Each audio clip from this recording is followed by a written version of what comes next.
when you have outdated content or incorrect statements, or we've described our product or service in a way that we would never describe it, why would it come up in AI? Oftentimes you find out is that you've described it yourself in that way. You weren't aware of it. Or you forgot it. Yeah, I was Yeah. gonna say that that's one of my number one slides in search when I speak is the garbage in, garbage out analogy. So basically, you can ignore the problem if you want, but it's not gonna ignore you because it's just kind of inevitable at this point. You're either gonna get crawled by like GEO, or if you apply it to your own digital experience, it's just gonna surface. So it's important to have that good foundation, like you're talking about here.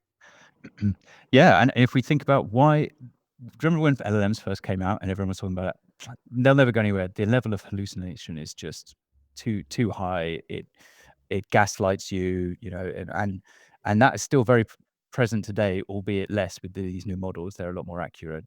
But really, the reason they hallucinate less is because their crawlers have got better at understanding websites and the data that they're accessing.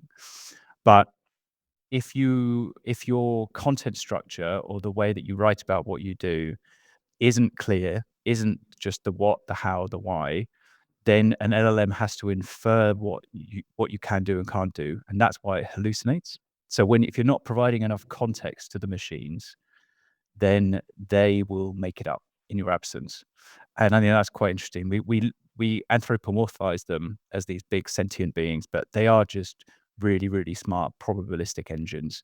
And if your own content is the input to that probabilistic engine, you want to make sure it's as watertight as possible, because that reduces the level of hallucinations in general answer engines, but also if you're looking to build a conversational search experience on your own website, which increasingly firms are moving towards, right? So that search bar at the top right-hand corner of your website that you used to only get maybe 9 to 12% of traffic, is suddenly getting this new facelift.